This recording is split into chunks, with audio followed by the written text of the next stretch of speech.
Masuk jam berapa? Masuk jam 4:30 pagi. Pagi? 4:30 pagi. Mau sholat subuh bareng apa gimana? Iya. Apa 4:30 tuh ya? Ya lo naik bis. Naik bis. Sekarang biar ALS ya? Iya. Oke. Terus darat berapa? Darat 2 hari. Waktu itu tol belum jadi kalau nggak salah ya. Belum ada tol ya? Gue lupa ya. Kalau nggak salah masih pembangunan. Oke. 2 hari di mobil ngapain aja tuh? Bengong. Bengong sama kayak. Oke. Bener gak ya pilihan gue gitu? Iya, oke. Nama angkatan lo apa? Biasa ada nama itu? Ada. Apa nama? Nawanata 19. Wis, artinya apa? Nawadasa dan Nantia Widianata. Itu singkatan tuh. Kayak TNI? Nama-nama itu ya, bukan ya? Kan gue karya Pameran Tunggal ini ngomongin tentang cinta dan kehilangan gitu. Bokap kan? Yes, betul. Gue ngomongin berangkat dari kehilangan bokap gitu. Gue nyambung juga itu ke cerita gue tadi soal kenapa gue bikin karya-karya dark gitu. Oke. Jadi selama ini gue tuh selalu kayak nggak bener-bener ikhlas gitu loh buat kehilangan dia, karena selalu kayak di pikiran selalu ngerasa kayak kalau dia masih hidup gimana ya.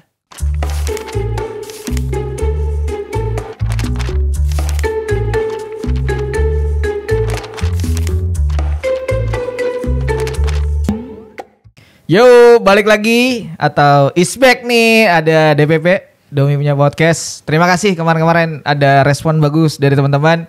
Dan hari ini gue senang karena kedatangan teman dari luar kota ya, di mana kota ini adalah kotanya pencipta orang-orang kreatif gitu. Dan menarik juga kalau bisa ngobrol yang orang ini memang kebetulan ada momen yang keren ya, karena dia pameran kemarin itu di salah satu galeri apa nanti kita tanya detailnya.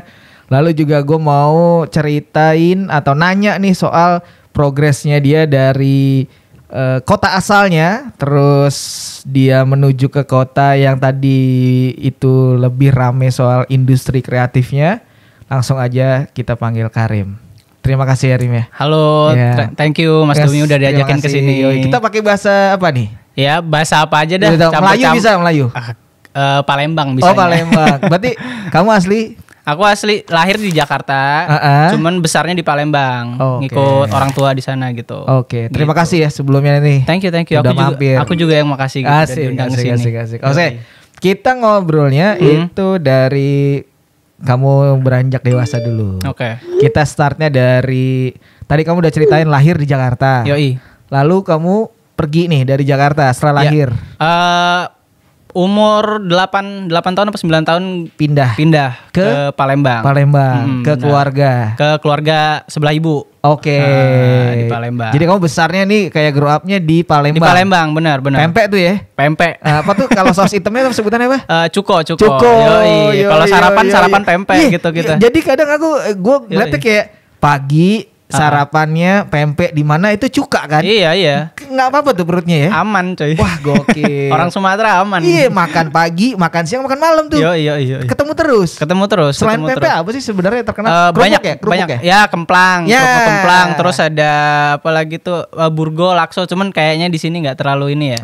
Tapi kalau di Palembang itu hits lah gitu. Hits ya. Oke. Daripada kita bahas kuliner, nanti ini bukan podcast kuliner soalnya, kita lebih ke podcast kesenian. Lapar nanti. Oke, jadi besar dan lebih kayak SMA di sana. Sampai SMA kan ya? Sampai SMA, terus abis itu baru kerja ada di Bogor gitu. Jadi nih lulus SMA sama biasa atau SMK? Nah, jadi gua tuh dari pas SD tuh sampai kelas 3 gitu ya di Jakarta. Terus abis itu bokap gue meninggal. Oke. Jadi ada inilah masalah finansial gitu-gitu karena bokap gue ada. Jadi nyokap harus balik ke orang tua di Palembang. Jadi gue ngikut di Palembang dari SD kelas 3 itu sampai SMA. SMK. Gue SMK. Gue SMK listrik. Oh gitu. Yoi, gue jadi belajarnya tentang kelistrikan. Ini apa namanya kayak instalasi rumah gitu-gitu ya. Tapi kan lo main instalasi juga akhirnya. Yoi. Tapi instalasi di rumah. Yoi. Oh jadi belajar gitu. Iya. Oh, mengerti banget lo kabel-kabelan. Ngerti gue dari. Nih, di studio gue ada problem nih kabel, ntar abis itu kita beresin ya. Oke. Gue dari SMP itu ngikut ada temen nyokap gitu. PKL. Enggak PKL juga, ikut kerja aja karena ya butuh duit lah, nambah duit gitu dari SMP. kayak ngasih stand gitu masang instalasi listrik di rumah-rumah gitu. Akhirnya SMK gue ya udah terjun listrik gitu. Padahal gue ya dari kecil seneng gambar gitu. Cuman kayak nggak tahu aja di Palembang tuh nggak tahu industrinya mau kemana gitu kalau seni-senian gitu. Oke, gitu. Jadi selesai SMA ikut di temennya nyokap ya, bekerja. Benar. Terus akhirnya tadi lo bilang sempat di Bogor tuh maksudnya gimana tuh? Nah, gue setelah SMK, setelah SMK gue nyambung nih mau kerja apa ya? Ya udah referensi gue kerjanya listrik di pabrik gitu. Kebetulan ada om yang emang tinggal di Bogor, bisa masuk kerja di tempat ada dia ordal gitu. lah istilahnya gitu, ya, ada ordal orang dalam. Terus masuk bagian operatornya gitu, operator listrik. Nggak nyampe setahun sih di sana gitu. Jadi dengan informasi ada saudara nih di Bogor, kayaknya mau kerja deh di Bogor, sempat masuk tuh ya, udah masuk. Kayak 7 bulan, 8 bulan. Ngapain aja tuh kerjaannya? Anjir itu sumpah.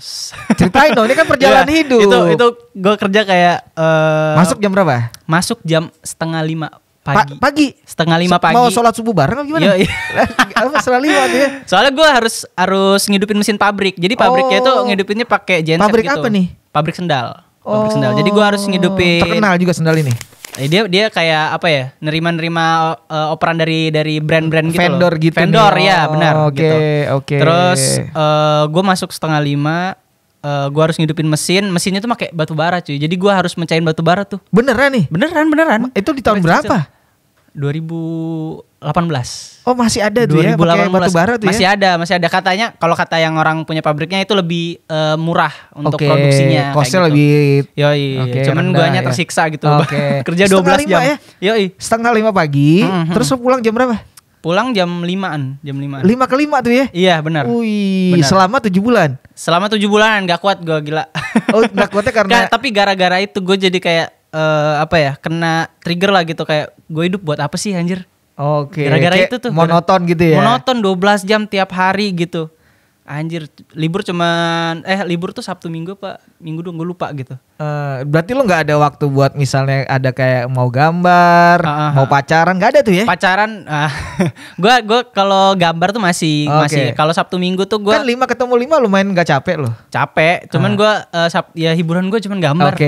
Hiburan gue gambar gitu, Sabtu Minggu gambar pokoknya gitu. Kalau suka posting juga kan di Instagram karena kayaknya cuma itu hobi gue waktu itu. Kayak gitu. Itu yang bisa bikin gue terus happy lah ngejalanin hidup gitu loh. Di tengah kerjaan pabrik yang gila. 7 bulan tuh lo ya? 7 apa 8 bulan gitu.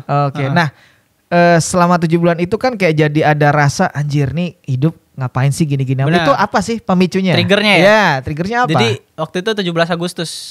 Gua disuruh, karena ada orang di kampung itu tuh yang tahu gue bisa gambar. Kampung itu tuh di kontrakan yang di Bogor. Iya benar di Bogor itu. Gua kan lagi gambar. Gue suka gambar di depan nih. Emang caper kayaknya ya. Oke. Kasih lihat. Unjuk gigi. Oke. Terus yang orang sekitar situ ngelihat, kalau gue bisa gambar, dia disuruh lah gue buat mural 17 Agustusan. Nah pokoknya pas lagi mural itu terus di sela-sela makan siang gitu, setelah mural si orangnya ini ngomong gitu, lu ngapain kerja di pabrik gitu? Kalau gue jadi lu mah mending jadi seniman gitu. Yang ngomong itu siapa? Warga situ. Ya dia lumayan terpandang lah, kayak premannya gitu loh. Kayak premannya gitu. Ngapain gue kalau jadi lu mah gue mending ngelukis gitu. Dia ngerti tuh ya bahasa ngelukis gitu. Emang kayaknya kalau orang-orang gitu seneng art gitu ya. Iya. Emang mungkin juga lingkungannya Pak seniman-seniman juga. Iya mungkin ya. Terus abis itu gue kepikiran terus tuh. Kata-kata itu gue kepikiran terus. Itu kayak gue 5 bulan kerja kayaknya. Baru ketemu omongan itu tuh 5 bulan apa 3 bulan gue lupa pokoknya. Tapi kepikiran terus, terngiang-ngiang gitu loh. Kayak gimana masuk ke seni kayak gimana ya gitu. Gue selama ini yang gue tahu berkesenian itu ya gambar, ya upload di Facebook, ya upload di Instagram, orang apresiasi. Gue nggak pernah tahu di Indonesia tuh industri seninya tuh kayak gimana. Ada seniman nama besar kayak Avandi Sujoyono gitu gue nggak tahu. Samsek, gue beneran dari nol, gue nggak tahu Samsek itu, seniman-seniman itu. Dan ya pengetahuan gue setaunya cuma di Facebook, ada seniman-seniman Facebook gitu-gitulah. Jadi pas dia ngomong gitu gue jadi ke-trigger. Kayak gimana sih emang gitu, jadi seniman tuh gimana sih? Nge-search lah gue di Google. search di Google kayak seniman Indonesia gitu. Oke. Kayak gitu ya sederhana. Jadi keywordnya itu awalnya. Iya, lugu banget pokoknya. Oke. Terus ketemu kayak lukisan Joko Pekik terjual berapa ratus juta kayak gitu. Iya. Anjir kata gue jual gambar cuma 50.000 ini ratusan juta. Lo sempet jualan gambar 50.000? Iya dari gue dari SMK. Oh jadi itu gimana? Jadi gue dari SMK tuh awalnya tuh gambar-gambar anim gitu loh. Nah terus gue belajar gambar realis karena gue tahu yang di sini ada duitnya gitu, gambar realis gitu. Karena ada peminatnya lah teman-teman di sekolah gitu. Terus order 50.000 gitu buat potret pacarnya lah apa segala macam gitu. Ya itu sampai pas gue kerja di Bogor tuh masih lanjut. Oh jadi lumayan sampingan lo ya? Lumayan sampingan lah nambah-nambah gitu. Terus ya itu tadi gue kayak anjir kok bisa ya kejual sampai ratusan juta. Jadi lu tidak tahu bahwa ada kuliahnya, terus ada lingkungan yang ekosistem seni rupanya gitu, nggak ada yang tahu loh. Gue tahu ya kalau ada sekolah seni, cuman gue nggak tahu kayak gimana industrinya. Oke. Terus gue cari tahu lah Joko Pekik itu siapa gitu kan. Jadi emang yang pertama nih adalah Joko Pekik ini. Joko Pekik gitu pokoknya muncul tuh Joko Pekik pas gue nyari. Pas yang seniman Indonesia. Seniman Indonesia gitu. Langsung. Muncul seniman Indonesia. Karyanya laku bla bla bla gitu. Terus ini gimana ya Joko Pekik. Terus kayak ada sekolahnya apa tinggal di Yogyakarta. Terus gue kayak Jogja. Emang ya orang sering ngomong sih Jogja kota seni gitu kan. Terus gue nyari tahu tuh kayak sekolah seni di Indonesia yang terbaik gitu.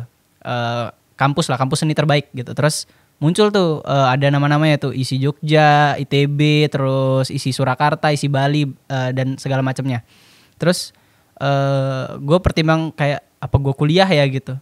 Karena kalau pas gue SMK gue mikir ngapain kuliah.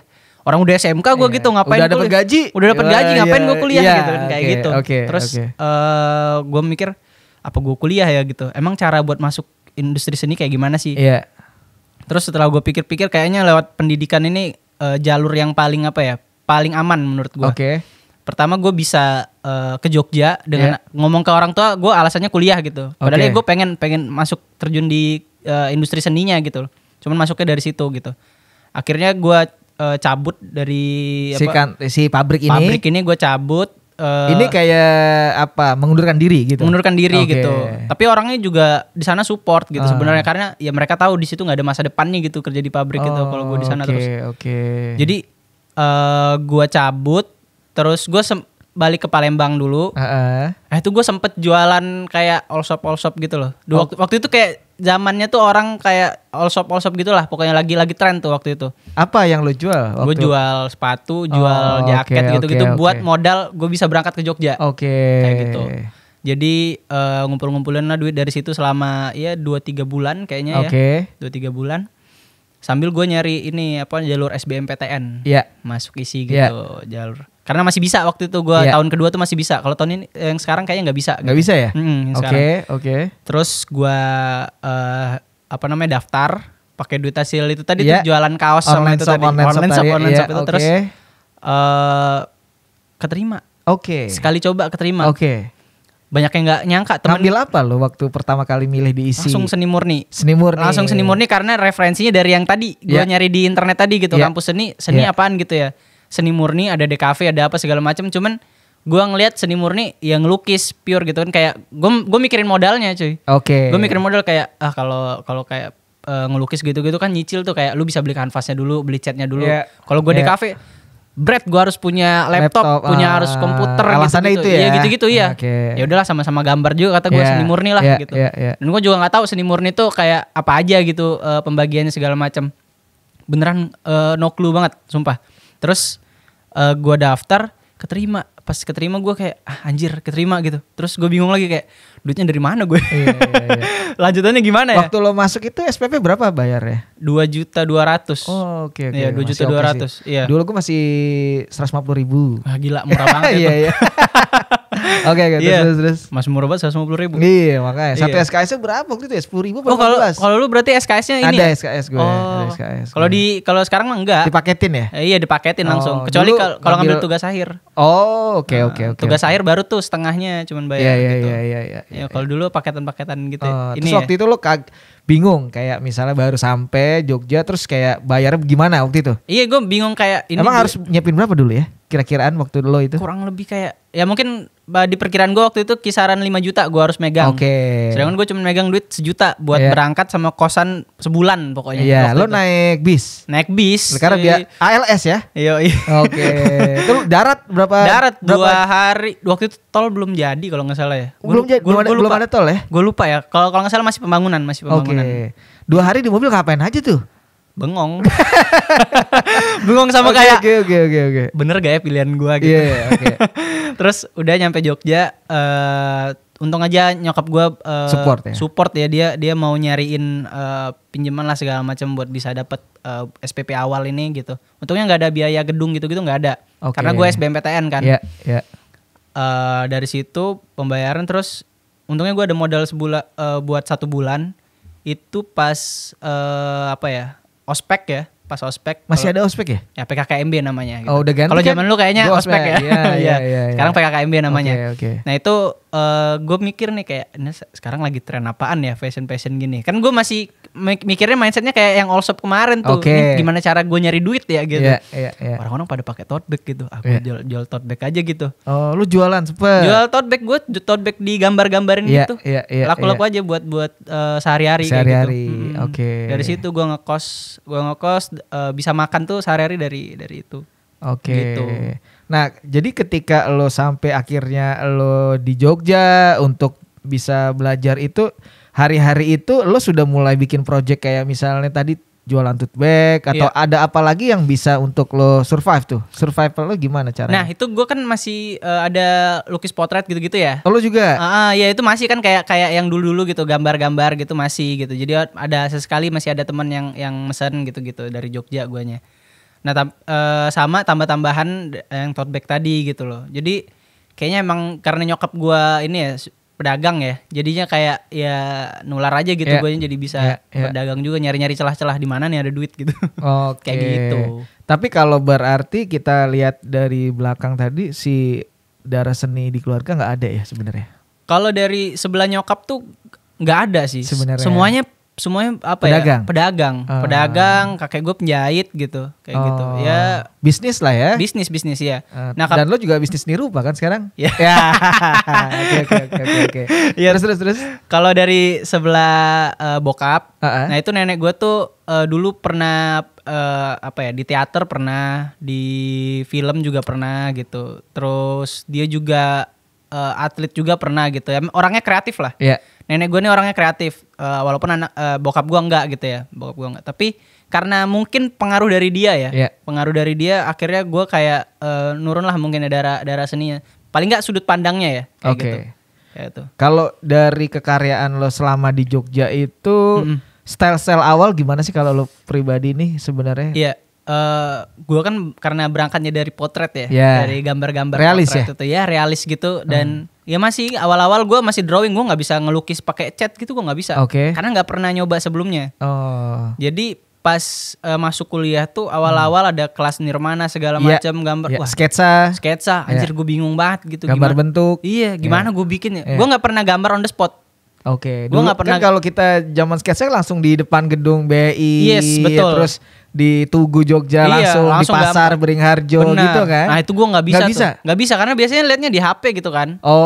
Gambarnya still image gitu, diem. Ya gitu lo foto aja si pasar Beringharjo, foto lo lihat gitu kan. Itu ngakal-ngakalinnya gitu. Cuman kan gue pengen bisa gitu kayak teman-teman gue yang lain, anjing jago-jago banget gitu bikin. Ya gitu, terus gue coba-cobalah buat belajar terus gitu, dari objek-objek kecil gitu, sampai akhirnya gue bisa juga kayak mereka gitu. Gitu. Nah, kalau untuk ngomongin akhirnya peralihan dari kertas ke kanvas tuh di era pas kuliah berarti? Pas kuliah tuh tahun 2019. Itu peralihan dari kertas ke kanvas. Karena ada tuntutan buat bikin pameran kan, pameran angkatan. Terus nama angkatan lo apa? Biasa ada nama itu? Ada. Apa Nawanata 19. Wih, artinya apa? Nawadasa dan Yantia Widianata, itu singkatan. Kayak TNI? Nama-nama itu ya, bukan ya? Ya dari Sansekerta apa ya? Gitu. Gue tahu temen gue yang bikin. Gue juga lupa. Masih komunikasi kan? Masih. Okay. Termasuk kompak sih angkatan gue. Itu kayak emang jadi basic kolektif sebenarnya. Iya benar. Karena satu angkatan. Bener banget. Terus tadi gue ngomong apa ya tadi? soal ini tadi lo apa? Oh ya, kanvas ya? Yes. Ya, kanvas pertama kali itu pameran angkatan karena gue lukis. Jadi mau nggak mau harus bikin. Harus bikin di kanvas. Cuman kan gue masih belum bisa painting. Jadi gue drawing di kanvas. Lu pakai akrilik selalu ya? Oh iya, sekarang ya. Dulu ada dulu nyoba. charcoal. Dulu charcoal. Oke. Ada pakai oil nggak?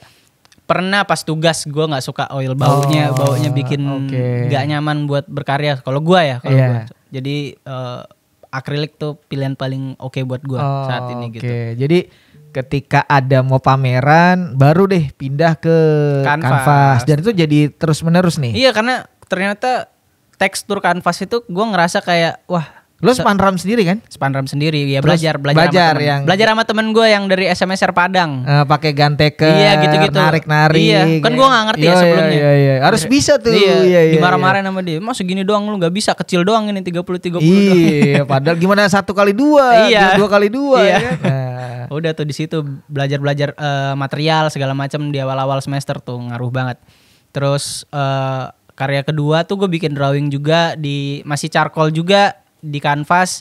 Cuman di karya kedua tuh gue nyoba buat masukin material lain selain kanvas. Gue waktu itu pakai cardboard gitu, gue potong, gue bikin kayak pintu kayak gitu. Di kanvasnya ya, nyoba-nyoba lah, eksperimen gitu. Mix media. Iya, mix media. Gue seneng explore media juga soalnya gitu. Kayak udah ada ketertarikan itu gitu dari awal. Jadi ada collage-nya juga di sana. Yes, gitu. betul.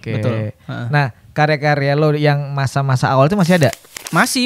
Lo simpan tuh? Masih ada di studio, masih ada. Karena itu bakal jadi mahal nanti suatu saat. Amin tuh. ya. Yoi, dicari orang tuh. Amin ya. Nah, ketika lo merasa nyaman mungkin di kanvas. Akhirnya lo sering untuk istilahnya nyetok gitu ya?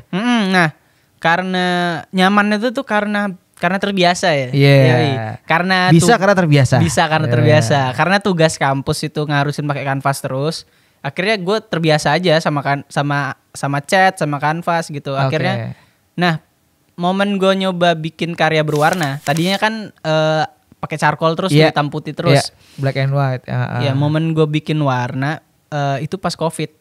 Kenapa akhirnya ada switching kayak lo berubah gitu, shifting ke warna gitu, kenapa? COVID tuh kayak bikin gue ngelihat hidup itu kayak udah sejauh mana sih gitu. Momen itu buat lo adalah itu. Iya. Jadi pas COVID itu kan kayak tiba-tiba banget ya. Tiba-tiba kuliah libur seminggu. Pas seminggu udah libur lagi 2 minggu. Libur lagi 3 minggu. Anjir gak masuk ini. Anjing kiamat apa ya. Di era itu lo kuliah masih ya? Masih. Lulus tahun berapa sih? Gue belum lulus. Oh belum, masih kuliah nih? Masih tugas akhir ini. Lagi tugas akhir. Ya, lagi tugas akhir ini. Keren. Terus gue balik ke Palembang kan. Pas yang COVID? Pas COVID. Oke, yang lockdown itu ya? Iya, lockdown. Sebelum lockdown gue langsung pulang ke Palembang. Habis itu gak lama lockdown. Di Palembang gue kayak ngelihat lagi gue selama ini ngapain, berpikir segala macam. Iya, kayak gue bikin karya hitam putih itu kenapa ya gitu. Kenapa gue bikin karya-karyanya. Nah itu udah mulai bikin karya-karya yang pose-posenya aneh tuh. Itu awal-awal kayak memang di si pandemi ini keluar ide-ide yang agak liar itu. Iya, jadi pas itu tuh kayak suram banget karya-karya gue hitam putih itu kelihatannya suram banget. Kenapa ya gue bikin karya-karya suram? Sebenarnya gitu? bagus, gue hitam putih kayak misalnya tahu Pramuhendra. Iya, tahu. Bagus banget. Pameran tunggal kemarin di Susanti itu oke banget. Benar. Gue nggak bilang kayak karya suram itu tuh jelek gitu. Tapi gue penasaran kenapa ya gue bikin karya ini gitu. Gue nanya ke diri gue sendiri. Versi lo lah ini, perspektif lo. Ternyata gue ngerasa kayak kesedihan gitu loh. Kayak ada ngerasa kesepian gitu ya. Kayak ngerasa kesepian gitu loh. Kayaknya faktor dari gue pas kerja di Bogor deh. Karena gue gak punya temen cuy di Bogor. Lalu kalau temen gue bapak-bapak semua anjir. Bapak-bapak itu bercandaan lo bapak-bapak juga dong ya. Kayaknya gue belajar dari mereka dah. Biar sampai sekarang bisa ngobrol sama bapak-bapak. Oh gitu. Jadi dari itu ada kayak memori ya? Ada, iya kayak gitu. Kayak gue kayak kesepian apa ya. Terus gue coba explore warna lah. Gue pengen masukin ada unsur yang bikin setidaknya karya gue tuh kelihatan ada happy-nya lah sedikit gitu. Oke, makanya warna cerah ya. Ya gue explore warna karena gue emang suka karya-karya sebelumnya tuh gue suka bikin karya digital. Oke. Itu kayak WPAP gitu-gitu ya. Yeah. Jadi warna-warnanya udah cerah-cerah gitu terus gue coba terapkan di painting aja gitu. Oke. Pas terapkan di painting ternyata wah asik juga bikin warna ya. Pas gue lanjutin tapi pas awal tuh kayak komik gitu loh stylenya, jadi ada outline gitu. Gue liat komik-komik anime atau barat kayak gitu. Untuk yang peralihan dari black and white ke warna, referensi lo siapa seniman? Waktu itu gue masih awal-awal ya, umum banget sih kayak Andy Warhol gitu-gitu gue lihat. Temen yang kekinian banget gue lihat karya-karya ya seniman-seniman Jogja aja sih, yang lagi ada hari itu gitu loh. Siapa ya waktu itu ya? Mungkin kayak Ujiahan gitu-gitu ya. Oke. Lumayan. Muklai mungkin ya yang di Jakarta ya, kayak gitu. Oke. Kalau luar kayak David Hockney gitu-gitu. David Hockney jelas benar. Oke. Itu lo ini banget ya? Iya, David Hockney. Lumayan jadi. Nah itu setelahnya David Hockney tuh gue setelah bikin warna, Oke. Gue penasaran ada nggak seniman yang bikin karya-karya yang apa ya, bikin bangunan-bangunannya tuh kayak kerasanya kaku gitu ya, ruangnya kaku gitu. Terus gue lihat di seniman gitu kan, ada David Hockney ketemu. Terus gue cari tahu lebih dalam gitu, anjir ini gue suka banget karyanya gitu. Gitu. Khususnya karya-karya dia tahun 60-an ya. Iya. Pas awal-awal gitu. Yang happening kan yang kolam renang itu, yang di auction itu. Betul, itu. Jadi lumayan jadi referensi lo juga ya. Awal-awal ya, sampai sekarang sih ya gue ngerasa akhirnya ya nyampur aja gitu. Karena dulu awal-awal gue masih kayak nyoba apropriasi karyanya beberapa gitu ya. Terus sampai sekarang ya udah kayak gue nggak tahu, mungkin nyatu aja sama gue gitu. Gue nggak lihat lagi karya dia kayak gimana, tapi mungkin prinsipnya udah masuk ke dalam diri gue aja buat bikin gitu ya. Sudah meresap gitu. Iya, meresap gitulah gitu. Gue nggak tahu bahasanya apa nih. Sudah menjiwai gitu ya. Iya gitu. Terus kalau kita ngomong dari segi ini kan ada proses peralihan dari black and white ke warna. Lalu ketika ini sudah mau kayak ada momen diperkenalkan pertama kali ke ya bisa dibilang arah-arah komersil tuh yang mana? Apakah black and white-nya duluan atau yang berwarna? Nah, menarik nih. Jadi pas tahun 2020 itu pandemi masih dong. Pandemi masih dan galeri kan pada tutup ya. Iya pasti. Pada tutup, ada yang bangkrut juga segala macam. Iya. Seniman susah makan segala macam ya. Susah jual karya. Nah, jadi ada platform. Gak semua seniman, semua orang. Semua orang ya, termasuk seniman. Iya benar. Ada platform yang kayak nyediain apa namanya tuh jadi pihak ketiga lah untuk ngehubungin seniman apa namanya? Ke kolektor. Waktu itu ada dari Om Deddy Sufriyadi tuh 200 galeri namanya. Oh, namanya 200 galeri? Iya, di Jogja. Oh iya, namanya 200 galeri. Iya, di Instagram gitulah. Oh, gitu. Dia hanya mempublish di Instagram. Publish di Instagram lewat jaringan kolektor mereka lah gitu. Iya. Internasional juga. Oke. Di situ pertama kali karya gue terjual, karya painting ya. Iya. Kalau commission drawing itu udah lama gitu. Tapi painting yang gue bikin kayak ini ide gue nih gitu kayak gitu. Terjual itu pertama kali di sana. Harganya tuh 2.100.000. 2.100.000 dengan ukuran berapa? 1 meter kali 1 meter. Oke lah, oke banget buat iya. Pertama kali kali gitu. Dan ya kaget nggak? Ya kaget lah cuy, gue loncat itu. Seneng banget ya. Seneng banget. Itu banget. jadi kayak memori pertama dalam kayak selama lo berkesenian ini yang laku nih. Iya. Terus judulnya Mimpi, karyanya judulnya Mimpi. Oke.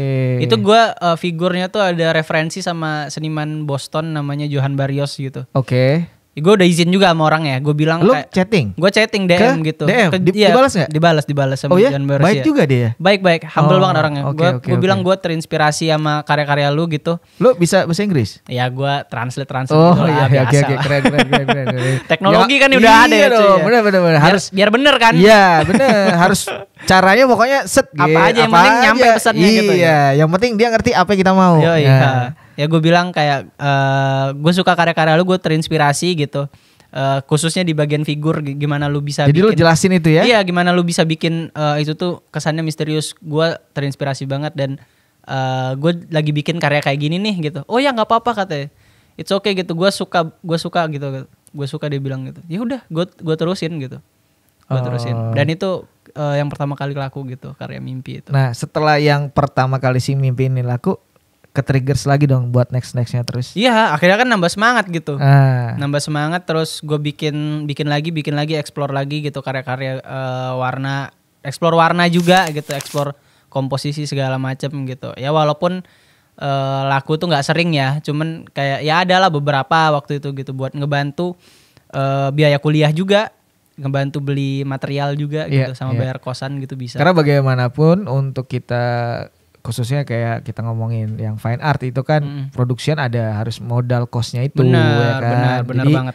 Kadang kalau kita bikin terus nggak laku juga bingung nih ya kan cara bagaimana buat subsidi ulang ini gitu. Ya gue ngerasa beruntung banget sih waktu itu bisa apa ya, dapat kesempatan itu ya. Dapat karya laku pertama itu kayak bikin emang semangat banget sih buat berkarya lagi setelahnya gitu.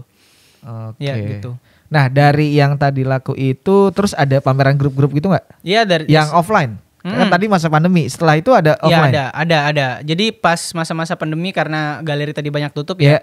Akhirnya kayak beberapa seniman kayak gue lupa ya tahun 2021 kalau nggak salah ya. Yang itu, mau peralihan ya. 2020 itu masih ada tuh pameran-pameran tapi di ruang-ruang alternatif. Oke. Gue pernah pameran di tempat cuci mobil. Di daerah mana? Di Mangkuyudan apa ya? Oh Mangkuyudan, oke. Berarti masih di selatan. Iya masih di selatan. Oke. Siapa yang organize? Itu yang organize ada teman-teman dari kakak kelas lah. Oke. Kakak tingkat ya. Iya, oke.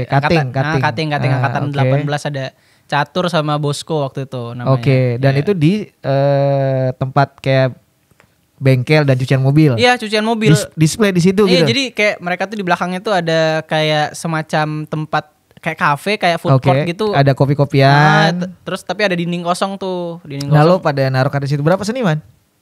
Gue lupa lagi ya, berapa ya? Banyak gitu maksudnya? 6 apa 7 gitu. Dan lo menaruh karya lo di sana? Iya, satu karya. Ya karya mimpi itu. Oh. Karya mimpi itu yang gue pamerin. Lo bukan udah laku? Itu sebelumnya jadi karya mimpi itu dipamerin dulu, terus memang ada offline dulu, baru dikirim yang ke Mas Dedi tadi. Benar, karena nggak laku lah di offline gitu kan. Lo tahu yang beli siapa yang di situ? Gue nggak tahu sih namanya siapa, tapi katanya orang Malaysia yang tinggal di Jogja katanya. Gitu. Oke. Tapi maksudnya nggak ada komunikasi yang kayak akun Instagramnya nggak ada? Nggak tahu kalau yang itu. Nah, tapi setelahnya ada lagi tuh karya gue laku di situ. Di mana? Di 200 Galeri juga. Masih berhubungan juga sama kolektor sampai hari ini itu. Orang Jepang namanya Bob.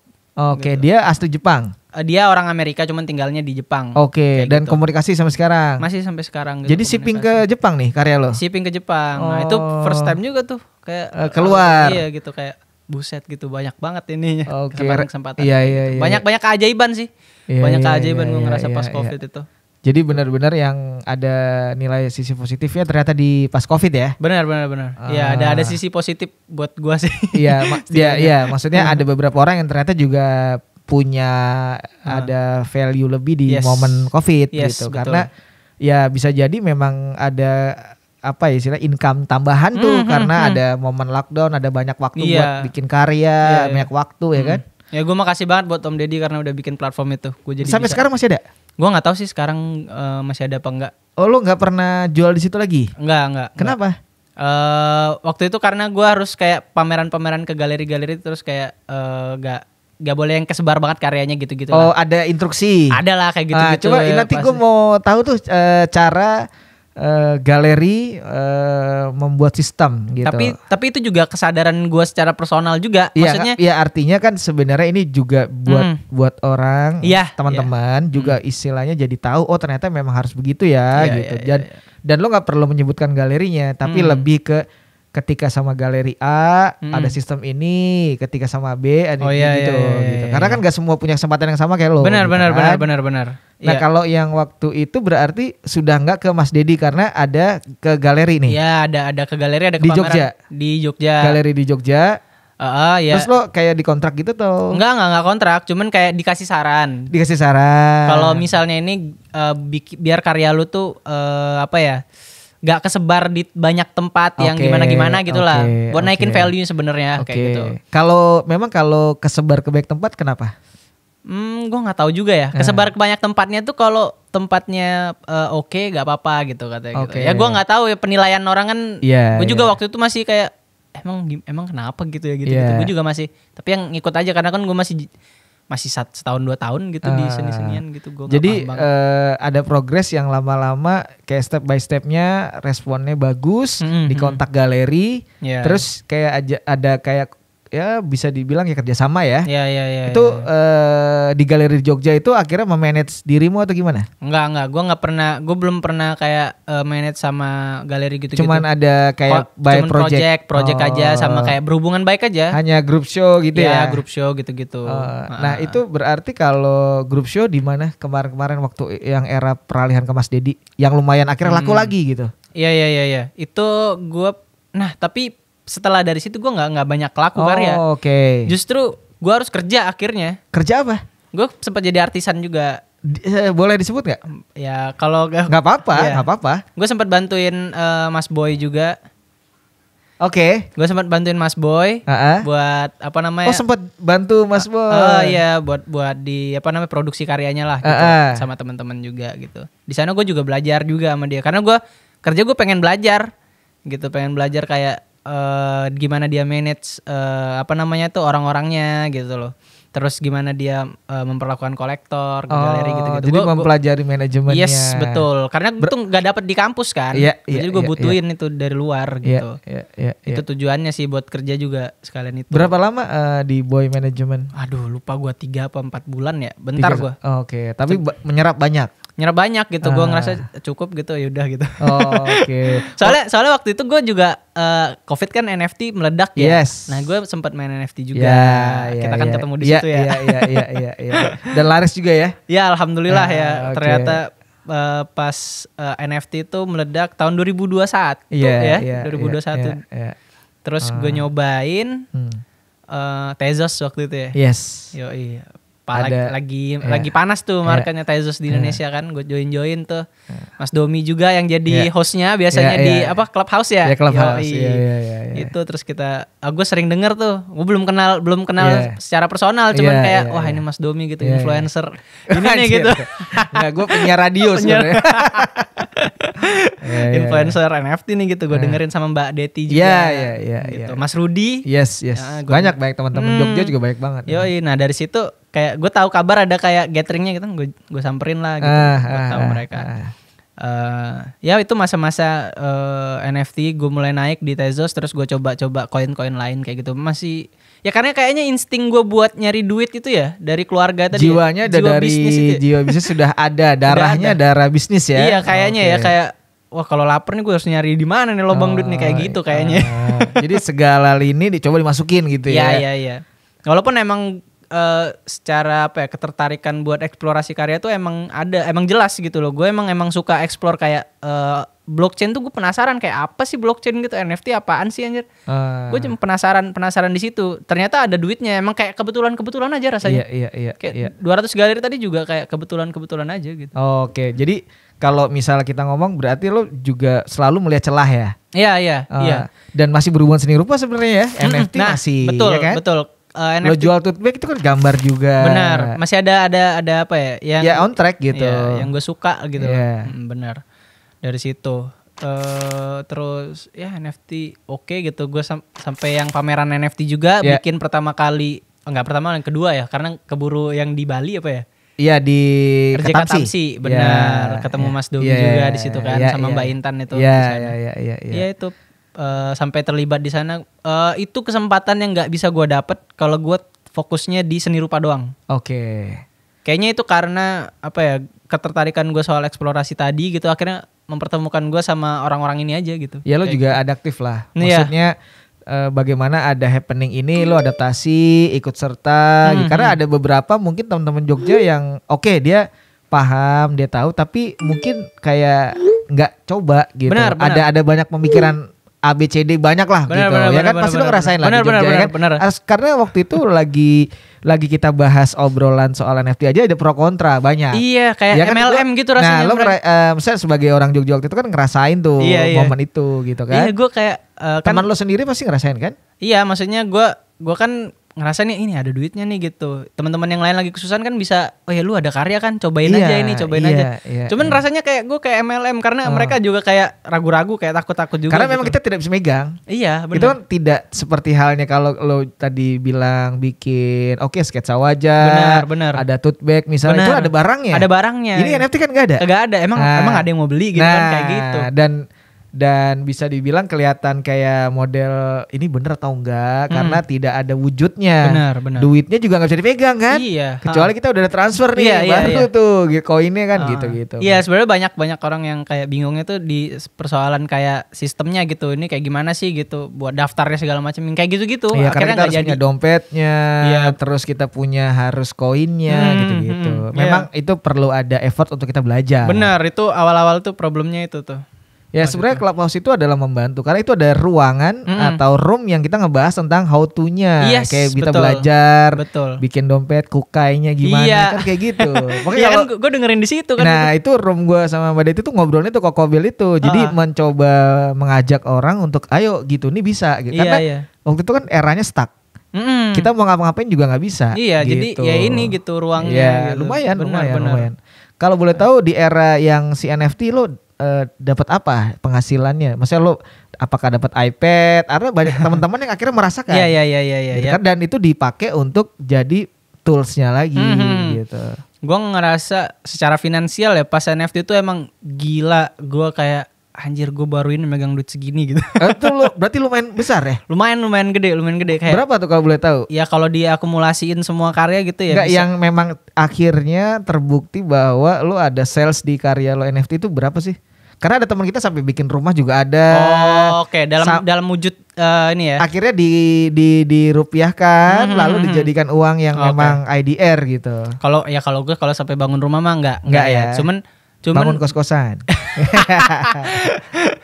Enggak sampai bisa kebeli kendaraan gitu ya.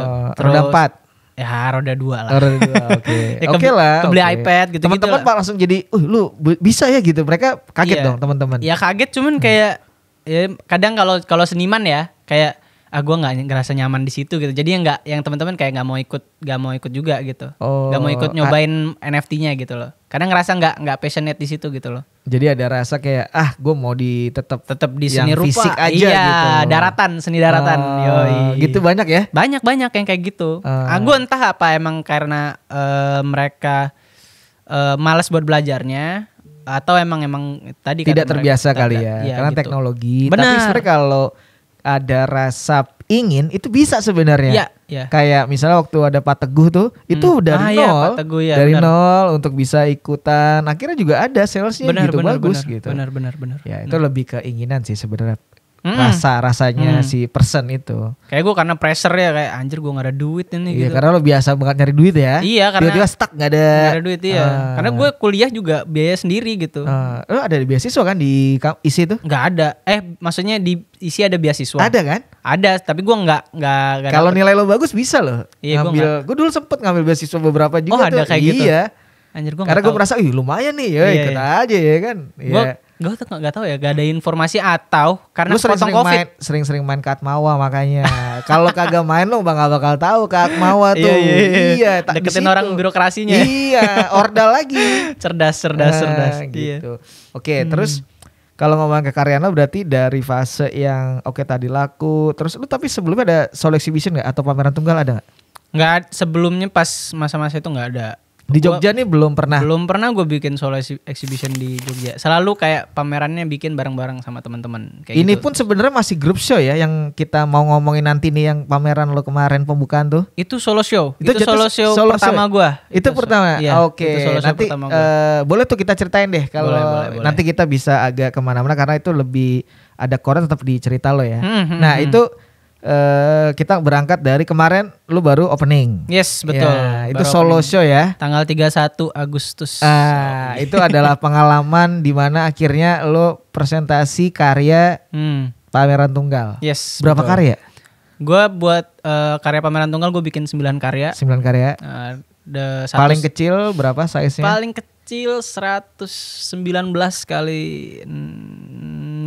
68,5. Itu juga gede sebenarnya. Iya itu medium size ya. Gak ada yang kecil. Oke.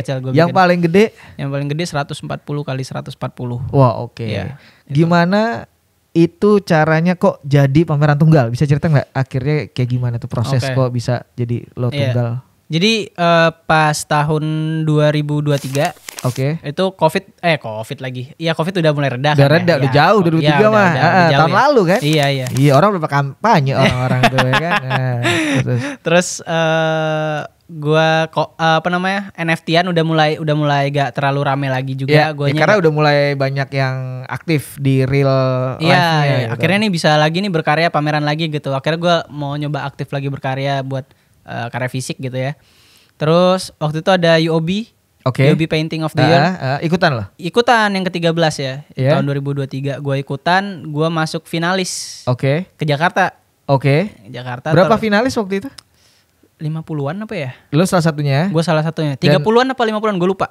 Dan itu lu harus datang. Ya, nggak diharusin datang malah karena kalau finalis tuh nggak harus datang. Oke. Kalau yang dapat penghargaannya yang dapat. Tapi lu punya rasa gue pengen datang. Gue pengen datang karena ya gue pengen ketemu orang-orang lah gitu, pengen kenalan sama orang-orang baru, sama seniman-seniman baru gitu. Oke. Lu datang. Gue datang, terus di malam pembukaannya tuh ternyata ada opening juga di di Gedung Asta. Oke. Terus gue datang ke sana, art fair, Creart namanya. Ya.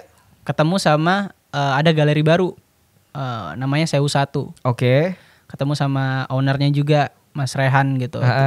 Terus tapi gue nggak tahu itu ownernya, gue kira ya kayak karena biasanya booth-booth kayak gitu tuh ya ada staffnya gitu, dia jaga sendiri gitu. Terus ngobrol lah kalian. Ngobrol terus tukar-tukaran Instagram. Gak lama tuh chat-chatan pas gue udah balik Jogja. Terus dia mau ke Jogja katanya, ketemuan di Jogja terus nawarin pameran tunggal gitu, mau nggak gitu. Nah pas banget tahun 2023 tuh gue kayak gue tahun 2024 pengen pameran tunggal gitu, tapi gue belum tahu tuh kayak di mana, karyanya berapa banyak, apa serinya segala macam. Tapi gue pengen pameran tunggal gitu, kayaknya karena FOMO juga lihat teman-teman kayak anjir pada nyiapin pameran tunggal gitu. Akhirnya gue termotivasi lah, gue pengen juga gitu buat bikin solo show gitu. Nah dapet tawaran itu ya gue beraniin, gue iyain gitu. Itu tahun November 2023. Oke, memang sebelumnya dari teman-teman atau kolega yang owner galeri di Jogja belum ada untuk ajakan lah. Belum ada. Karena itu gue masih kayak pameran-pameran masih belum sampai galeri gitu loh. Masih kayak art space kayak gitu yang enggak komersil banget lah. Masih gitu. di alternative space gitu-gitu. Iya, masih gitu-gitu. Nah pas dapat penghargaan Yobi itu ternyata ada impactnya juga gitu. Ya. Dan juga karena lo efek dari lo dateng.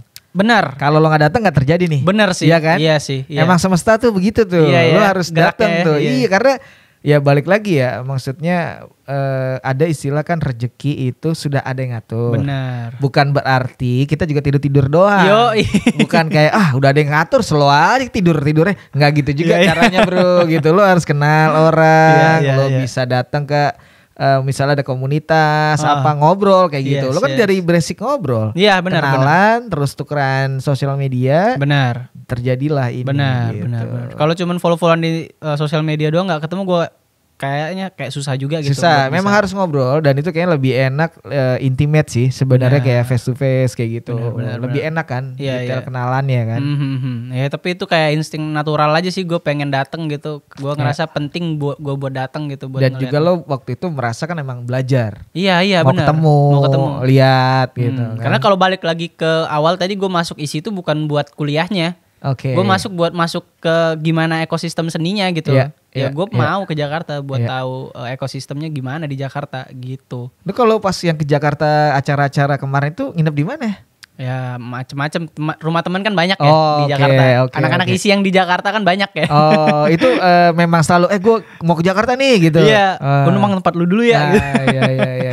Biasa kan modal-modal kere kayak gitu. Iya. Ya jejaring kemiskinan kan banyak teman-teman kita ya kan. Bener lagi. Iya dong, enggak apa-apa. Iya benar. Oke, terus akhirnya terjadinya kemarin opening di Sewu 1 itu. Yes, betul di Sewu 1. Gimana responnya? Gue seneng karena proses panjang yang gue laluin akhirnya bisa diapresiasi sama temen-temen. Dreams come true lagi nih kan, akhirnya datang juga gitu. Dan ya karena pameran tunggal itu juga gue bisa di sini gitu. Oke, benar. Gue bisa diajak podcast ini gitu. Iya dong, kan pingin sharing. Yes, ya jadi banyak hal yang kayak efek domino gitu, kayak banyak yang gue dapat gitu. Ternyata di luar ekspektasi gue. Karena gue pikir kayak gue datang pameran tunggal opening yang ngobrol-ngobrol ya udah gitu.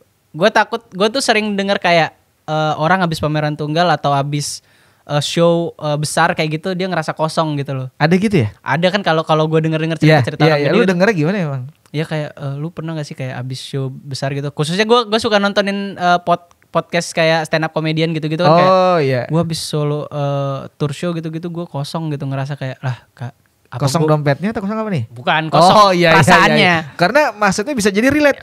kosong dompetnya karena produksiannya kan. Benar juga. Produksinya udah gede. Itu benar juga. Wah, kosong nih gue nih ya kan karena nggak ada selling gitu.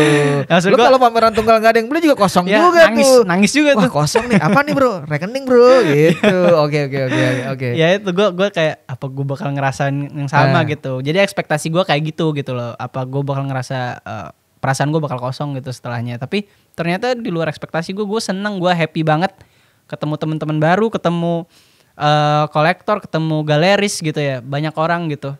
Ketemu Mas Domi di sini gue seneng banget gitu. Ya terus kemarin kan juga ada nyokap lo juga ternyata kan. Ada nyokap gue datang di hari kedua. Gimana ya? Itu gimana ceritanya akhirnya nyokap akhirnya bisa menyempatkan diri hadir tuh kan rasa lo seneng banget. Iya. Kakak gue sama nyokap gue nyusul pokoknya kesini, dia pengen datang, pengen ngeliat gitu karena ini momen bersejarah nih. iya pertama kali kali pameran tunggal ya kan, ngelihat anaknya sukses ya kan. Yoi. Jadi apa namanya dia tuh lo info ke nyokap gimana? Dia tuh nanyain wisuda gue terus, kapan wisuda. Kata gue TA aja belum ngambil. Lo wisuda kan tapi maksudnya mau akan segera kan? Ya nyelesain tugas akhir dulu. Iya. Tugas akhir sekarang berapa ya? 15 karya. Oke. Terus gue ditanyain kayak kapan wisuda karena itu alasan nyokap gue biar bisa ke Jogja gitu kan. Wisuda gitu. Terus kata gue ini mau pameran tunggal lagi nyiapin karya. Ngerti nggak nyokap kalau pameran tunggal? Gue jelasin. Apa? Oh, lo jelasin. Gue jelasin. Ya nggak ngerti lah pasti. Gue jelasin. Apa itu gitu. Gue jelasin kayak ini tuh sebesar apa gitu. Ini tuh nyari duit gitu. Buat modal tugas akhir gitu. Iya gue bilangin gitu juga biar dia kayak biar support lah gitu. Oke. Ya udah gue bilang gitu terus mau datang katanya. Kakak gue juga semangat mau datang. Kakak lu bidang apa kalau boleh tahu? Kakak gue mah bisnis. Bisnis. Dia jualan gitulah juga sama lah. Kakak gue yang satunya lagi kantoran gitu. Di Palembang semua. Dan mencoba datang ini untuk yang momen si pameran tunggal. Yes, betul. Gimana melihat responnya? Ternyata anaknya diapresiasi bagus di galeri itu gimana nyokap dengan kakak lo tuh? Gue nggak tahu dia nangis apa enggak ya. Tapi kayak berlinang-linang gitu matanya pas di galeri. Bisa ternyata anak gue gitu. Iya. Apa namanya ngerasa kayak apa ya mungkin ternyata ada jalannya gitu loh. Karena dia nggak tahu, karena dia nggak tahu kan seni itu kayak gimana gitu, nggak paham sama sekali. Ini gitu. perdana nyokap juga datang ke pameran. Yes, benar ke pameran gue tuh pertama kali. Di Jogja kan nggak pernah di Palembang kan. Iya. Ini perdana nih ya. Perdana lihat karya gue dipajang di galeri gitu. Terus dia nanya ini karyamu nak gitu. Ini tentang apa nih gitu nanya-nanya. Lo jelasin dong. Iya, jadi kan gue karya pameran tunggal ini ngomongin tentang cinta dan kehilangan gitu. Bokap kan. Yes, betul. Gue ngomongin berangkat dari kehilangan bokap gitu. Gue nyambung juga itu ke cerita gue tadi soal kenapa gue bikin karya-karya dark gitu. Itu nyambung semua tuh kayak kenapa kayak gitu ya berangkatnya dari perasaan duka itu gitu. Jadi selama ini gue tuh selalu kayak nggak bener-bener ikhlas gitu loh buat kehilangan dia karena selalu kayak di pikiran selalu ngerasa kayak kalau dia masih hidup gimana ya, kalau bokap gue masih hidup mungkin gue gini kayak gitu. Itu kan gue nggak ikhlas, gue ngerasa perasaan gue belum sepenuhnya melepaskan dia gitu loh. Terus dari pertanyaan itu gue mulai ngegali-gali lagi gitu loh. Sebenarnya kehilangan ini apa sih yang nyebabinnya gitu. Pertamanya ya karena pertemuan. Kita ngerasa kehilangan karena kita pernah bertemu gitu. Kita pernah berinteraksi, pernah saling mencintai gitu. Kayak gitu. Makanya gue ngangkat soal cinta dan kehilangan. Gue narik cerita kayak gimana pertama kali ibu sama bapak gue ketemu. Kayak gitu. Karena itu momen dimana akhirnya bisa ada cinta, bisa ada keluarga, bisa ada gue. Dan akhirnya gue bisa ngerasa kehilangan. Kayak gitu. Gue narik dari situ. Tapi gue narik memori ini sebagai bentuk keikhlasan gue gitu terhadap kehilangan itu gitu loh. Gitu. Jadi memang ini semua memori yang lo tuangkan kekaryaan lo di pameran tunggal itu. Betul banget. Jadi gue ngomongin tentang itu dan gue bilang ke nyokap, gue riset nanya-nanya dia juga. Emang dulu pacaran gimana sih gitu zaman itu. Tapi emang gue tuh kayak malu-malu gitu loh, gak mau yang cerita banget gitu. Tapi gue nanya ke nenek gue. Karena cerita. Nenek gue yang mulutnya ini. Diceritain lah semua. Ceritain semua kayak background bapak gue segala macam. Karena gue kehilangan bapak gue masih kecil kan. Lu anak terakhir ya? Gue anak ketiga dari 5. Oh, lu masih ada adik-adik? Masih ada adik-adik. Cuman gue masih kecil kan waktu itu masih kelas 2-3 SD. Jadi nggak terlalu ini ya. Memori gue ya nggak terlalu banyak gitu. Iya. Jadi gue ngerasa kayak bapak gue tuh sosok yang misterius buat gue gitu loh. Karena gue nggak bener-bener tahu dia tuh kepribadiannya kayak gimana. Figurnya seperti gimana. Yes, Oke. Jadi kayak selalu jadi misteri buat gue gitu. Gue nanyain nenek gue segala macam buat bisa gue bayangin. Ya. Gimana sih mereka imajinasiin. Iya betul. Gitu. Jadi memang si Pameran Tunggal lo ini cerita memori itu, lo kasih judul apa Pameran Tunggal lo ini kemarin? Butterflies in My Stomach. Jadi kalau kita lo singkatkan tuh apa artinya? Itu tuh kayak ngomong, kalau dari prosa atau dari film gitu biasanya ngomongin tentang perasaan yang kayak ada di dalam gitu loh, yang nggak bisa dijelasin, kayak cinta, kayak sedih, itu tuh biasanya ada di dalam sini gitu loh.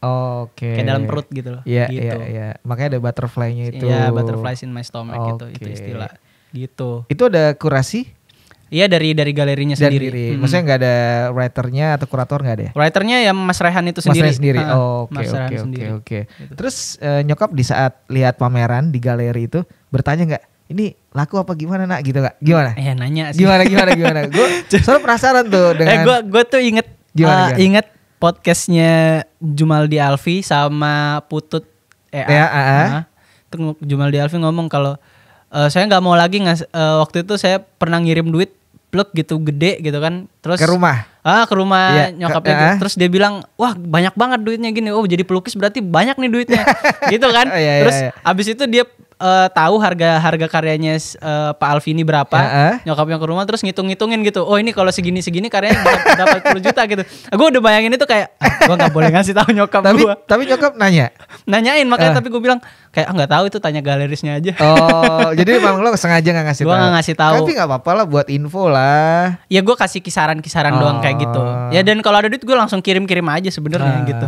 Iya, gitu. Dan memang ada momen juga ketika lo laris atau laku itu ada share ke orang tua dan family gitu. Iya jelas lah. Iya. Gitu pasti. Dan ini hasil apa dari jual lukisan gitu ya? Dulu pas NFT gue ngirim juga. Oh iya. Kaget tuh kayak dari mana nih gitu. Apa anak gue jual narkoba? Iyalah, karena orang pada stuck, nggak kerja, malah banyak orang di istilahnya dirumahkan, di PHK, terus tiba-tiba lo malah ngasih duit. Masih gitu ngasih duit ya, heran gitu. Dari mana nih duit gitu? Gue jelasin jual gambar online. Gimana gitu.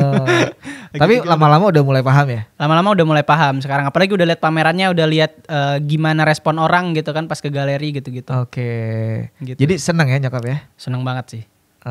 Tapi ada pesan apa nyokap dengan melihat lo yang sekarang ini?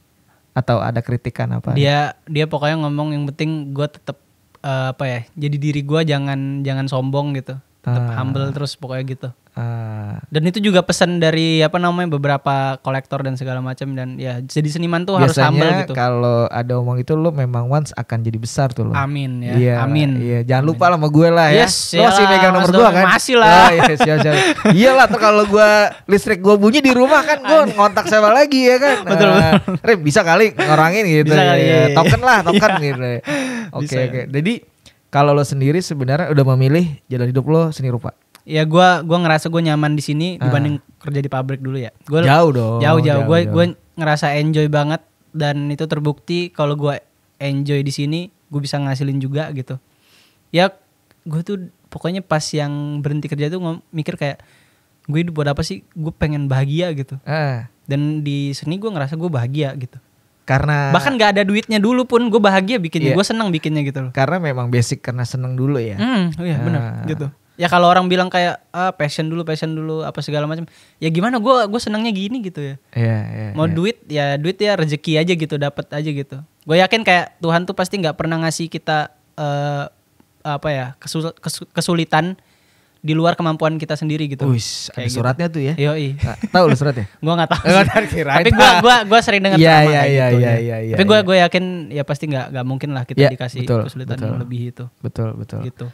Dan juga memang kadang kita juga harus berpikir bagaimana kita kalau misalnya ada satu jalur pemasukan kalau bisa ada lebihnya buat penjaga-penjaga. Kan belum tentu nih kalau lo sebagai pelukis itu kan terus abadi lakukan, belum tentu. Benar. Lo ada kayak udah mulai menyusun strategi gak sih? Iya lagi. Ada. Iya, sekarang gue lagi kayak, tapi gue belum benar-benar matang strategi, tapi gue udah mikir kayak gimana ya ngatur manajemen gitu-gitu buat maksudnya gimana gue bisa memberdayakan teman-teman manajemen. Kan sekarang diisikan ada tata kelola seni ya. Tak keloni. Iya. Tata kelola seni. Ya benar, tata kelola seni, dan itu kan ngurusin manajemen gitu juga. Terus gue kayak gimana teman-teman gue yang di tata kelola seni bisa bantuin gue buat nge-manage kerjaan gue, financial gue juga mungkin gitu. Gitu-gitu. Jadi artinya lo sudah jadikan kolaborator mereka. Iya, ada beberapa di manajemen lo ini. Ada beberapa temen pacar, bukan? Enggak. Bukan. Kirain pacar lo. Oh, gue nyari ya pacar gue bantuin gue ngelukis kadang. Dia anak lukis ya? Dia grafis, cuman dia bantuin ngeblok. Angkatan berapa? Gitu. Angkatan gue juga 19. Oh, sangat satu angkatan. Cinlok lah ini ya. Cinlok. Dia anak grafmur. Iya, grafis. Terus ini kaosnya nih. Oh, ini karya dia, Samsara. Yoi. Jadi tugasnya dia ngeblokin tuh. Ngeblokin. Gue kan karya ngejar deadline kan, jadi butuh bantuan. Artinya memang lebih mau nyari artisan biar murah, lu jadiin pacar apa gimana tuh? Ya itu, karena gue gak ada duit ya buat bayarnya, jadi gue minta tolong lu dulu dah gitu. Bayarnya di akhir aja ya gitu. Orang mana orang? Orang sini, orang Jakarta. Oh, orang Jakarta. Mampir dong ke rumah nyokap bokapnya? Iya udah pernah. Restu lah ya? Amin ya. Tapi dia berkesenian juga yang emang fokus. Dia nulis jago.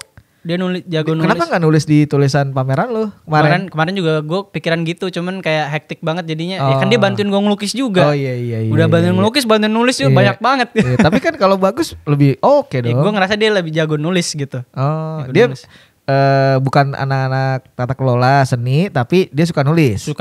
Jago. Dia pernah nulis juga di Red Base gitu. Oh, oke. Terus nulis. Siapa namanya kalau boleh tahu? Mira. Nah, dia nulis juga di baru-baru ini pokoknya di Singapura, buat di publish di Singapura apa ya? Oh, jadi memang intens ya? Intens. Kemarin juga nulis buat kritik karya di Art Jok gitu. Ini hari ini ada gak sih dia? Apanya? Di sini ya? Nggak ada. Kenapa? Ya, takut lo gue ajak ngobrol gimana? Soalnya gue rute dari tadi keliling-keliling Jakarta gitu. Enggak lo ajak dia? Enggak. Oh, jauh banget. Apa lo suruh kerja nih ngeblok lagi? Ya wah gila lo. Oke. Gitu. Jadi bisa jadi kolaborasi ya? Iya, gue seneng kerja kolaboratif kayak gitu. Yeah. Maksudnya ada teman-teman yang bisa bantu gue suka gitu. Dan gue ngasih feedback juga ke mereka gitu. Karena itu cara gue buat nyebarin apa yang gue punya aja gitu. Yeah. Kayak gitu. Gue sadar gue nggak bisa manajemen gitu ya misalnya. Gue nyari orang yang bisa manajemen gitu. Jadi emang kalau gue lihat berarti lo butuh tim ya? Iya, gue butuh. Dan lo sudah membuat ini di manajemen lo? Ya masih baru sih, kayak belum resmi banget kayak gitu. Tapi lo sudah pelan-pelan. Mulai pelan-pelan narik gitu. Dari anak tata kelola seni ikut. Ada yang lo mau ada plan gitu. Memang bikin kayak misalnya teman-teman kita kayak boy gitu atau Hahan atau apa yang memang ada manajemen gitu atau gimana? Mungkin ya bakal ada gambaran ke sana ya. Jadi ada tim gitu ya. Cuman gue belum kayak bikin petanya gitu loh. Lu selain yang melukis yang kekaryaan ini ya on canvas, lu juga bikin merchandise pribadi lu gak sih? Iya, gue pernah bikin kaos. Sampai sekarang masih nggak? Nyoba. Ya 3 artikel pernah. Responnya bagus. Responnya bagus, terjual juga gitu. Di mana jualnya? Di Jogja. Ya gue online sih, jualnya di Instagram gitu. Cuman ya lumayan lah. PO gitu ya. Bisa pay later gak? Gak bisa ya? Bisa liat Shopee. Bisa. Maksudnya gini, kenapa gue bertanya itu bisa jadi lu juga ada part yang memang kayak Mas Eko Nugroho kan juga ada sisi yang merchandise-nya nih. Iya, gue kepikiran sih. Ada kayak lubang-lubang lainnya nih juga di sisi kekaryaannya memang fokus. Ada sisi yang memang merchandise juga yang bisa menopang lo nih gitu, mensupport secara finansial khususnya kayak gitu. Ya gue lagi belajar sih buat kayak bisa ngelebarin sayap lah ya, nggak cuman painting doang gitu. Ya. Kemarin juga gue kolaborasi bikin cover album buat band Jepang gitu. Oh, kok gitu bisa? Itu gimana? Gak tau, dia kayak nemuin gue dari NFT gitu. Terus dia nge-DM gue, tapi dia gak main NFT. Cuman dia researchnya di NFT. Iya, dia tahu melihat karya-karya dari terus dia nge-DM gue, terus dia band baru gitu, pengen rebitin album tahun lalu. Terus CD atau vinyl? CD. CD terus gue bikin cover albumnya gini. Ya udah rilis tahun kemarin. Akhirnya lo ngirim karya untuk dijadiin cover. Nggak, digital. Digital aja gitu. Dan udah rilis tahun lalu, terus tahun kedua ini dia ngeluarin album kedua dan masih ngajak gua lagi buat bikin cover. Wah, album. Keren. Iya. Jadi lu open untuk opportunity apapun, kolaborasi atau commission gitu ya. Ya karena gue suka eksplorasi tadi gitu loh. Gue suka nyoba hal-hal yang baru gitu yang belum pernah gue coba sebelumnya gitu loh. Apalagi berkaitannya sama art gitu. Gitu. Ya sebenarnya ini juga ya, gue mau bertanyanya ketika gue melihat karya-karya lo yang kemarin ini kan banyak-banyak figur kayak ada elonya mungkin gitu ya, atau bentuk-bentuk anatomi gitu-gitu. Itu lo nggak kepikiran untuk bikin yang kayak patung atau instalasi gitu gak sih? Jadi gak cuma on canvas. Ada kepikiran gak? Ada kepikiran kayak bikin sculpture-nya gitu ya. Atau kayak karena tuh menarik tuh kecil kayak toys gitu misalnya gitu. Gue pengen juga. Ada kepikiran mau ke sana, cuman mungkin secara apa namanya tuh buat bikin karya kayak gitu kayaknya cost-nya cukup tinggi ya. Kalau ada yang ngajakin collab sih gue gas. Kali aja ada yang mau ngajak collab ya. Buat siapapun ada MOT, ada yang lain-lain siapa tahu. Biasanya kita nggak tahu nih yang nonton siapa. Ketika ada sesuatu hal yang idenya menarik nih, bisa jadi terjadi nanti. Gitu. Ya gue pikiran sih pengen bikin kayak kecil gitu. Kecil yang memang jadi affordable aja, yang ini emang merchandise versi kekaryaan gitu, ada figur-figur gitu. Ya gue penasaran sih kayak gimana. Warna-warna lo juga menarik kan? Iya, gue penasaran karya gue kalau jadi sculpture kayak gimana ya. Itu buat gitu. Siapapun boleh tuh. Yoi, buat siapapun boleh. Oke. Ada goals apa yang belum tercapai nggak? Atau lo pingin apa gitu? Gue pengen kedepannya ya. Yang belum tercapai itu gue pengen kayak bisa collab sama brand gitu mungkin ya. Belum ya? Belum. Gue pengen kayak bisa ngerespon apa produk gitu ya. Di karya gue juga gue juga nggak tahu sih. Kayak karya gue yang sekarang bisa nggak sih masuk ke produk apa? Gue juga belum tahu. Tapi gue pengen ada kolaborasi gitu karena aneh aja gue ngerasanya. Dan jadi, bakal seru gitu. Pengen sekali. Pengen. Terus ya pameran tunggal selanjutnya mungkin ya, yang kedua gitu. Gue pengen lebih gede lagi, lebih banyak lagi karya-karyanya gitu. Gitu. Sama lulus kuliah, gue belum lulus kuliah. Targetnya di tahun apa? Tahun depan, ini? Tahun depan. Itu akan bisa kekejar. Amin ya. Amin. Terus apalagi yang bisa dibilang kayak tadi kita udah ngomongin kekaryaan lo, terus ternyata responnya bagus. Nah, hasil-hasil dari kekaryaan yang penjualan itu biasa lo apain sih? Gue biasanya muterin lagi ke beli material gitu. Itu pasti nih. Itu pasti. Sisanya apa nih? Ya hobi sih. Hobi lo apa nih? Ya gue kemarin sepedaan gitu. Lo merakit sepeda? Ya beli. Apa nih? Beli sepeda sih. Beli sepeda yang udah dirakit. Udah jadi. Karena gue males mikirin kayak harus beli perintilannya apa segala macam gitu. Apa nih, road bike kah, mountain bike kah, apa? Apa ya itu masuk? Atau BMX? Apa sih masuknya namanya ya, yang ada keranjang-keranjangnya gitu? Ini cargo bike. Cargo bike. Lo mau jualan apa gimana? Ya gue bikin gue suka aja pakai ada cargo gitu ya. Gede gitu kayak lucu gitu ya gitu. Gitu. Jadi istilahnya lo coba diwujudkan lah mimpi-mimpi lo ini. Punya sepeda udah punya. Ya gitu. Terus ya gue suka nyanyi-nyanyi gitu, karaokean gitu. Karaoke lo? Yoi. Kan anak didiknya Parain soalnya. Iya. Happy Papi? Enggak. Bukan. Enggak, maksudnya gue beli sound yang sendiri di rumah? Iya, buat di rumah gitu ya. Kayak gitu-gitulah. Gitu. Ada LC-nya? Buset. Iya kan nggak tahu, siapa tahu. Wah, kok kurang nih karaoke-nya gitu misalnya. Iya. Kan maksudnya tuh laki karaoke, LC gitu. Ya benar. Oke, jadi lo udah mulai keinginan itu mulai diwujudkan. Ya gue ke hobi sih banyaknya gitu. Ke hobi gitu. Dan lo juga pasti berpikir akan menetap di Jogja. Iya, kayaknya ya. Kenapa?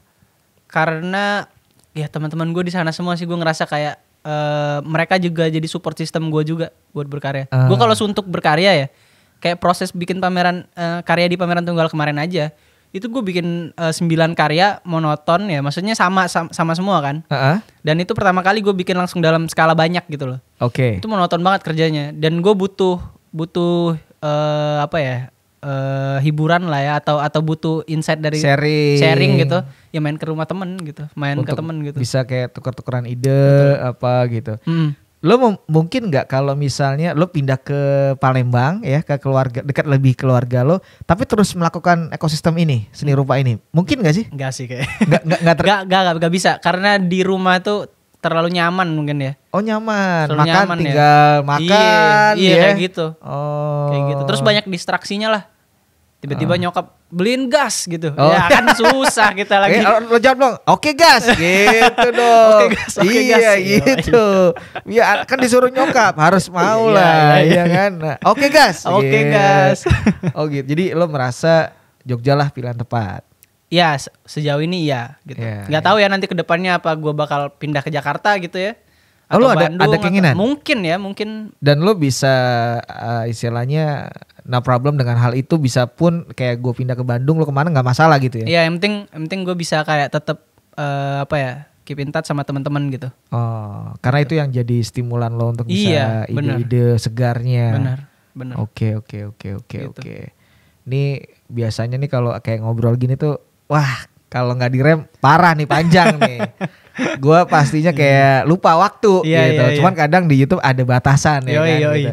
Gua sebelum kita berakhir nih, lo ada mungkin pesan apa yang atau lo mau memotivasi teman-teman mungkin di luar sana apa gitu. Lo share lah ke teman-teman tentang bagaimana lo akhirnya sampai ke titik yang sekarang gitu. Iya buat Bisa di sini. Oke. Yoi dong.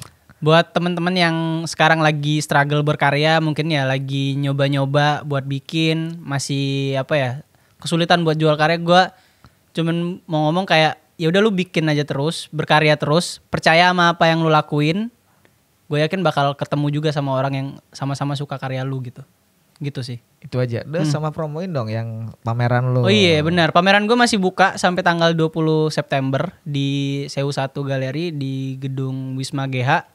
Lu bisa datang di hari Rabu sampai hari Minggu. Harga tiketnya berapa sih? Nggak ada Nggak ada tiket. ya? Free ya? Free masuk. Di lantai berapa? Lantai 2. Lantai 2 namanya Sewu 1. Sewu 1. Yoi. Oke. Mungkin ada project apa yang mau lo coba sounding ke info teman-teman? Nextnya mau lo ada plan apa? Gue nextnya pameran sih. Nah itu infoin aja. Iya nextnya Di mana? Di Art Jakarta nanti. Oi. Bulan depan ya di Oktober. Di booth apa? Ya Sewu 1 juga. Sewu 1 juga. Bawa berapa karya? Bawa 3 karya sama di art scene juga sama S House Collective. Oke. 1 karya gitu. Oke. Jadi lumayan aktif lo ya? Alhamdulillah. Di mana-mana ada ya? Alhamdulillah ya. Oke. Jakarta lagi. Iya. Sama siapa tahu nih ada brand-brand apa, silakan kalau yang promoin tadi diri kan lo. gue udah bilang gitu kan kalau mau collab gitu bisa lah. Kemana kontaknya? DM gue di namaku.karim di Instagram. Selain Instagram di mana, ada nggak? Twitter tapi gue aktifnya di Instagram Instagram sih. aja ya. Berarti Instagram bisa aja. langsung komunikasi di Instagram. Yoi, benar. Nanti akan ada komunikasi buat deal-dealannya. Boleh. Gitu ya. Yoi. Harga cincai lah ya. Harga cincai. Yoi. Oke, ntar gue lanjutin lagi, gue mau closing dikit ya. Siap. Ya, thank you banget Karim ngobrol. Mas. Thank you banget Mas. nih. Thank you. Oke, terima kasih teman-teman udah dengerin ini edisi Karim. Yang tadi kita udah dengerin tuh banyak banget promo atau istilahnya progres lah, sebenarnya bukan promo, tapi endingnya adalah bagaimana dia strugglingnya tuh bener-bener yang menarik. Karena dari dulu yang bukan dari darah seni, tiba-tiba dia kerja di pabrik ya kan, terus akhirnya mendaftarkan ke kampus seni di Jogja yang akhirnya seperti sekarang, dimana dia meraih mimpinya untuk jadi aktif berkesenian di ekosistem seni rupa. Pokoknya tontonin terus, ada di Mature Indonesia tuh di YouTube. Jangan lupa di share, share, komen, dan juga di Instagram amateur.idn. Gue bakal share dan undang teman-teman yang memang fokus berkesenian untuk bisa kalian adapsi atau lebih ke promoin kekaryaannya. Terima kasih, sampai jumpa. Thank you Karim ya. Thank you Mas Domi. Terima kasih.